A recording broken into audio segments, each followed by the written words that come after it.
Bueno, pues Dani Alves ha sido absuelto. Y es que por lo visto el Tribunal Superior de Justicia de Cataluña ha determinado que no hay pruebas suficientes para condenarle por agresión sexual. Y ha revocado por unanimidad la sentencia que condenó al exjugador del FC Barcelona a 4 años y 6 meses de prisión, sosteniendo que el fallo presenta déficits valorativos que impiden compartir la valoración del tribunal de instancia y la conclusión a la que llega. Así lo explicaban en Radio Televisión Española. Pues eso es, Adela, la Sala de Apelaciones del Tribunal de Justicia de Cataluña, que está compuesta por 3 mujeres y un hombre, ha decidido absolver a Dani Alves de un delito de agresión sexual por el que, recordamos, había sido condenado a 4 años y medio de prisión por la Audiencia de Barcelona. La Sala de lo Penal del Alto Tribunal dice que el testimonio de la víctima es insuficiente para mantener la condena al futbolista y que en todo caso prevalece la presunción de inocencia. Así es, amigos, prevalece la presunción de inocencia, que en 2025 defender la presunción de inocencia suena como algo un poco vintage. Así se hacen estas cosas, a la escuela antigua. Sí,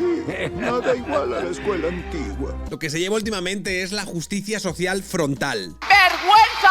¡Vergüenza! Y si me preguntas, personalmente pienso que es una lástima que en 2025 esto no sea una noticia que incumbe solo al ámbito jurídico, sino que también está cargada de política y de ideología gracias al activismo del sobaco morado, para el cual lamentablemente los procesos penales se habrían convertido en una suerte de batalla moral ideológica activista absolutamente alejada y ajena del complejo proceso penal, de las pruebas y de los hechos. Por ejemplo, nuestra ilustrísima Irene Montero así presumía por Twitter de la sentencia condenatoria de primera instancia. La sentencia contra Dani Alves establece con claridad que cometió una agresión sexual porque la víctima no consintió. Es el resultado de la lucha feminista por el derecho de la libertad sexual y por poner el consentimiento en el centro. Se acabó la impunidad, solo sí es sí. No, mi ciela, ya quisieras.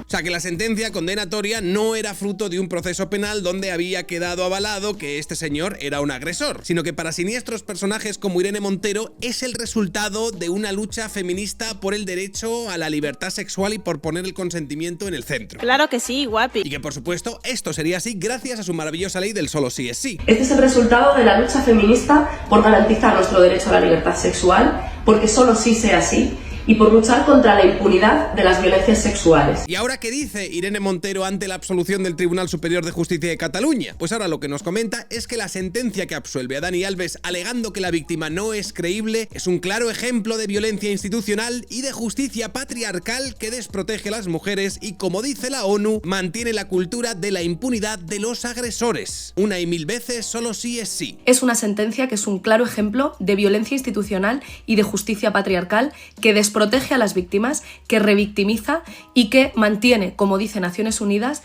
la cultura de la impunidad de los agresores. Es decir, si la sentencia dice lo que yo quiero, entonces es un triunfo del feminismo, un triunfo sobre todo mío y de mi ley del solo sí es sí. Y si la sentencia no dice lo que yo quiero que diga, entonces es que la justicia es patriarcal y que los jueces son machistas. ¡Cállese, señora! ¡Váyase a la mierda! Lo cual es un argumento curioso porque de los jueces del Tribunal Superior de Justicia de Cataluña que han absuelto por unanimidad, 3 de ellos serían mujeres, siendo además 2 de corte progresista. Fijaos cómo será la noticia que esto habría resucitado hasta Ángela Rodríguez Pam, que diría: soy gorda y fea desde que nací. ¿Lo de que los jueces tienen que formarse también en violencia sexual? ¿Lo vamos viendo ya? ¿Y cómo estará el panorama para estas desnortadas que ha tenido que salir en defensa de los jueces el bueno de Antonio Maestre, que habría contestado así a Ángela Rodríguez Pam? Una de las jueces que ha promulgado la sentencia es Àngels Vives, que se encarga, entre otras cosas, de dar formación en el tratamiento jurídico de la violencia de género. Leed esta entrevista a ver si alguien cree que está en condiciones de formar a esta juez en violencia de género.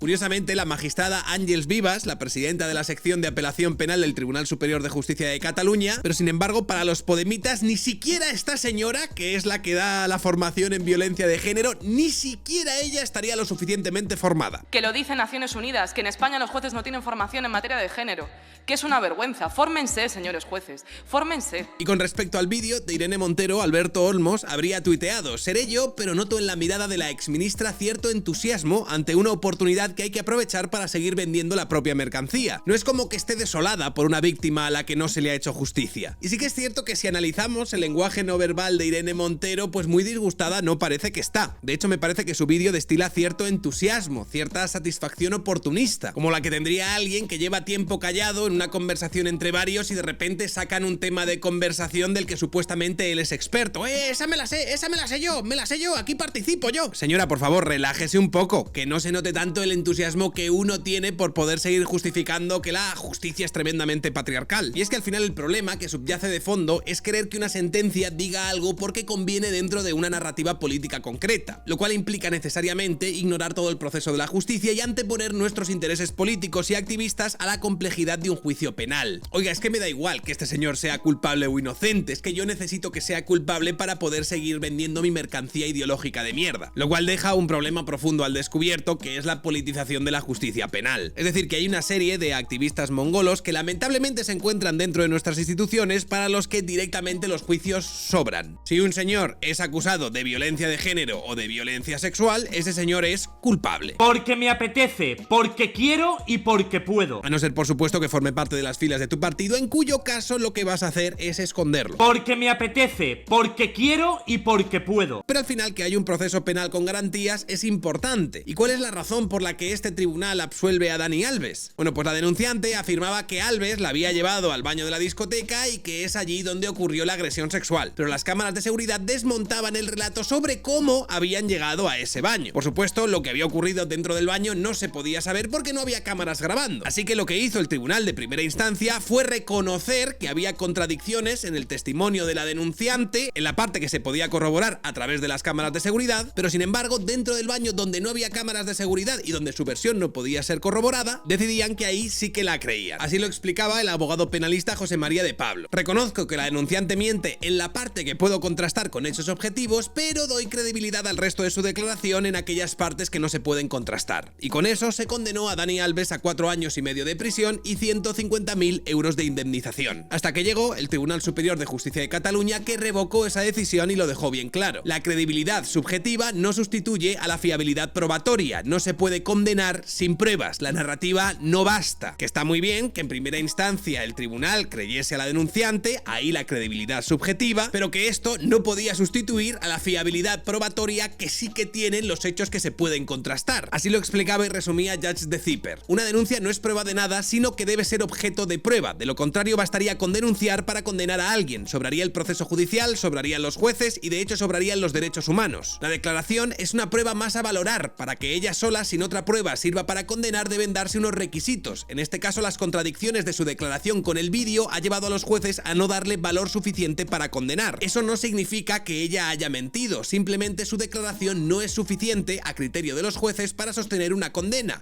Estando en juego un derecho fundamental, como es la presunción de inocencia, es necesario una prueba muy contundente más allá de toda duda. Por supuesto, Irene Montero ya ha saltado, pero es que esa es su visión política de los delitos sexuales. Si hay condena, es gracias a Milei; si se absuelve, es violencia contra las mujeres. Su discurso político encaja en A o en B según toque. Es su juego. El derecho le da igual. Seguramente habrá recurso ante el Tribunal Supremo, que tendrá una oportunidad de oro para dejar claro hacia dónde vamos en materia de garantías constitucionales. Este asunto, por su repercusión mediática, va a ser el espejo al que mirarnos como país en un tema muy delicado. En mi humilde opinión, poner el acento en las contradicciones de una declaración incriminatoria, salvaguardando así la presunción de inocencia, es síntoma de civilización y una buena noticia para el Estado de Derecho, aunque el precio a pagar sea que queden delincuentes sin condena. Sin embargo, esto habría hecho explotar, en una ola de victimismo y de histeria, al activismo más desnortado del equipo de los sobacos morados,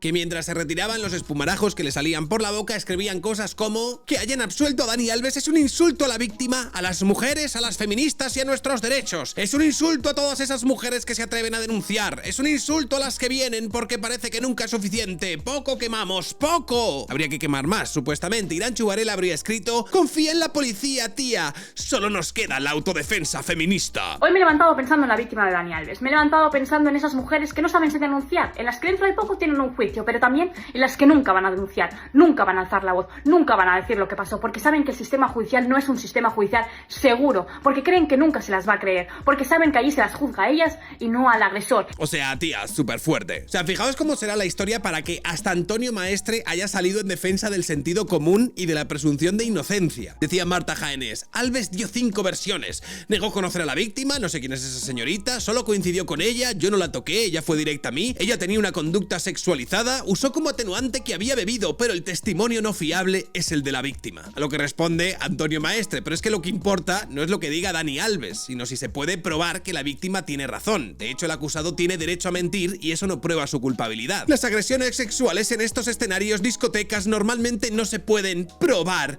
Ese es el drama de esta resolución y de las futuras posibles agresiones. A lo que responde tajante Antonio Maestre: cualquier delito que no se pueda probar no se puede condenar, y eso no es dramático. Lo dramático sería condenar algo que no se puede probar. ¿Este es tu ídolo? El mío sí. Que es, básicamente, lo que esta gente estaría exigiendo. El fin de las garantías, el fin del Estado de Derecho, juicios sumarios, hermana, yo sí te creo. Y que esto lo exijan las activistas de los sobacos morados, pues es lo esperable. Lo que nos debería preocupar es que nuestro gobierno, a través de distintos ministerios, carguen contra los derechos humanos y la presunción de inocencia en nombre de la credibilidad incuestionable del género femenino. Aquí tenemos a nuestra querida Ana Redondo, ministra de Igualdad. Es verdad que no es una sentencia firme, que cabe recurso y que probablemente tengamos que esperar a la firmeza de la sentencia. Pero en todo caso, yo sí que diría que la LOGILS es una ley que pone en el centro de las relaciones sexuales el consentimiento. Y no se puede estar cuestionando permanentemente la voz de las mujeres. No se puede estar cuestionando la veracidad de lo que expresan en juicio. Creo que esto ya ha pasado a la historia. La ley respeta, protege y avala lo que una mujer está diciendo como veraz. Y por lo tanto, creo que hay que tener en cuenta que la ley ha cambiado, que ese consentimiento es a tener en cuenta y que lamentablemente podemos estar dando un mal mensaje a la ciudadanía y a las mujeres de este país. Ellas tienen que poder denunciar, tienen que denunciar y tienen que saber que su voz y su palabra es creíble y que es avalada por la ley. Yo creo que en ese sentido creo que hay que hacer una reflexión también como sociedad y que el Poder Judicial tiene que hacer una reflexión. Porque efectivamente esta sociedad española ha avanzado, es una sociedad que entiende la igualdad, que acepta la igualdad, que democráticamente avala la igualdad.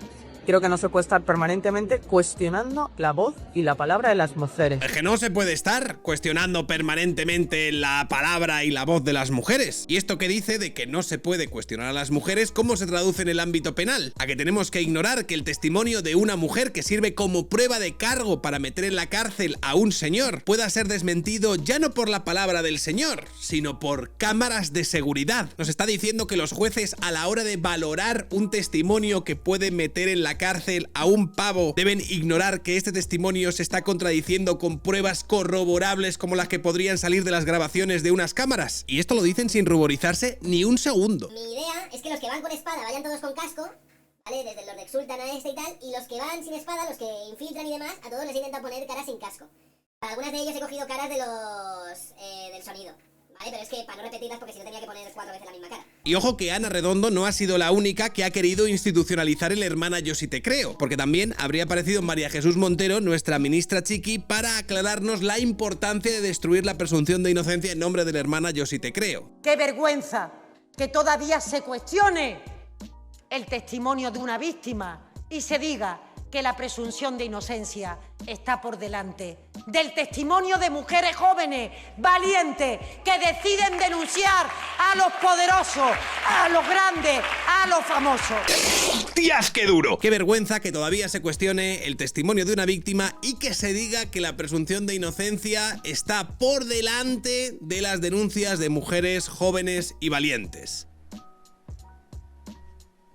Toma. Sinceramente, sé que hablando de los políticos en España es complicado, pero tengo que deciros que no recuerdo a nadie tan tan cateto expresándose y diciendo tonterías delante de un estrado? De verdad que no lo recuerdo. Que los ministros de la PSOE hayan llegado a ese nivel de absoluto delirio en el que se permiten el lujo de, delante de unos micrófonos, pedir a gritos que se suprima la presunción de inocencia, que es un derecho fundamental dentro de cualquier estado garantista. Eso sí, cuando al que acusan de corrupción es a su partido, entonces ahí sí es muy importante preservar la presunción de inocencia y ahí sí que se reclama que se aporten pruebas y que se demuestre y todas estas cosas. Usted simplemente hace aquí discurso para intentar desgastar la imagen del contrincante político sin aportar ninguna prueba, sin aportar ninguna evidencia y sobre todo convirtiendo el debate político siempre en basura. Y en esto suscribo cada palabra del último artículo de Juan Soto Ibars. Y es que básicamente lo que dice esta ministra es que una palabra no verificable de mujer debería ser suficiente para meter entre rejas a cualquier tipo. Y que esto además debemos interpretarlo como un gran avance social. Ya te digo, ya decía antes que lo de la presunción de inocencia olía un poco a vintage. Como a ese ambiente y a ese olor que se crea cuando entras en una tintorería llena de alfombras viejas, pues a eso. Y por lo visto, el Tribunal Superior de Justicia de Cataluña, compuesto por 3 mujeres, 2 de ellas progresistas, pues sigue sin avanzar. Está anclado en el anacrónico concepto de los derechos humanos y los principios de la Ilustración. Y decía Soto Ibars, la duda que queda, oyendo a nuestras ministras, es ¿para qué demonios se celebran juicios? Si la palabra de una mujer es la verdad, pues una simple máquina podría ir estableciendo las condenas. Los tribunales sobran para esta gente. O lo que es lo mismo, podemos decir que la ideología y el populismo priman para esta gente por encima de cualquier estado de derecho mínimamente garantista. Lo hemos visto hace poco con el caso de Juana Rivas y de Francesco Arcuri, cuyo hijo está secuestrado de nuevo con la mujer que ya lo secuestró hace unos años y a la que este gobierno indultó. Y pasado el tiempo, ¿qué es lo que ha sucedido? ¡Oh, sorpresa! Lo ha vuelto a hacer. Y nuestro gobierno, en su delirio delictivo, la sigue apoyando. Llegando hasta el punto, yo creo, cataclísmico de los últimos días con la sentencia del Tribunal Constitucional, aquella en la que se destruía de facto la presunción de inocencia del varón en España. Y es que hace unos días, algunos recordaréis que el Constitucional falló a favor de una madre que se llevó a su hijo a otra ciudad sin consentimiento del padre. Es decir, un secuestro parental. Y el motivo que argumentó el Constitucional para avalar esto es que esta señora había presentado una denuncia por violencia de género. Aunque esta denuncia había sido archivada, no había ninguna prueba y de hecho el tribunal que la había juzgado sugería que es muy probable que se tratase de una denuncia falsa, pues aún así el Tribunal Constitucional avaló que la mujer rompiera el régimen de custodia y secuestrase al niño. ¿Por qué? Porque había denunciado. Y lo peligroso de esto no es el caso en sí, sino el precedente que genera. Que baste simplemente con acusar, con denunciar para que un padre pierda a su hijo y el Tribunal Constitucional así lo avale. Que la denuncia, por más falsa o más infundada que sea, pese más que el propio derecho. Que las instituciones, y sobre todo un órgano como el Constitucional, den por bueno un modelo penal medieval donde el varón parte de la culpabilidad y la mujer de víctima por defecto. Y es que cuando esto pasa en el Tribunal Constitucional ya no hablamos de errores judiciales, hablamos de un sistema que ha renunciado al derecho para abrazar al dogma. Por eso desde aquí os pido vuestra ayuda y os anuncio que vamos a acudir al Tribunal Europeo de Derechos Humanos, también conocido como el Tribunal de Estrasburgo, porque entendemos que hasta aquí ha llegado la cosa. Porque esta sentencia del Constitucional conculca el artículo 6 del Convenio Europeo de Derechos Humanos, en el que se recoge la presunción de inocencia que España está desvirtuando. Y este, señores, es un procedimiento en el que el sujeto demandado es el Reino de España, porque uno de los órganos constitucionales ha dictado una sentencia que no respeta este artículo del convenio. Por lo tanto, creemos que es importante que el asunto prospere ya no solo por este caso en concreto, sino porque la sentencia del Constitucional, de cara a otros padres en el futuro, no solo socava la presunción de inocencia de todos los hombres de este país, sino que además abriría un escenario muy peligroso, y es el de que a día de hoy España ampara el secuestro parental por la mera existencia de una denuncia por violencia de género. Es decir, el Constitucional ampara que una madre se pueda llevar a sus hijos y no respetar el régimen de visitas ni la custodia simplemente por el mero hecho de denunciar, aunque como en esta denuncia esta haya sido archivada y los tribunales digan que tiene serios indicios de ser una denuncia falsa. Por eso, junto con Juan Soto Ibars y junto con Guadalupe Sánchez, hemos decidido ayudar a este padre cuyos derechos están siendo conculcados. Y si queréis ayudarle a costear este proceso, que girará en torno a los 5.500 euros, podéis hacerlo con el link que os voy a dejar abajo en los comentarios. Porque es importante, en casos como estos, poner pie en pared y decir que la ley no está para proteger ideologías, está para proteger derechos. Y entre ellos, a día de hoy, el derecho que parece más olvidado de todos, que es el de no ser condenado sin pruebas. Soy un tío blancuetero, dale dale like si te ha gustado el vídeo, compartid y suscribiros al canal. Recordaros que abajo tenéis el enlace para poner todas vuestras noticias, sugerencias, tweets, episodios, Instagrams, TikToks a los que queréis que reaccione, ahí abajo está. Quiero dar las gracias a la gente que me apoya, quiero dar las gracias a la gente que me sigue, a los que estáis suscritos al canal, a los que no os tiraría en mitad del Atlántico con un ancla atada al tobillo. Quiero dar las gracias a toda la gente que está en Twitch todos los días y que me apoya por ahí, a los que me apoyáis por PayPal, a los que me apoyáis por Patreon, a mis privilegiados opresores machirulos, señoros y otros tíos blancos hetero. No podría hacer esto sin vosotros. Es para mí un placer estar aquí todos los días hablándoos a todos vosotros de actualidad con un poquito de humor, representando a la calvocracia asertiva. Nada más, eso es todo. Un honor, un saludo y hasta otra.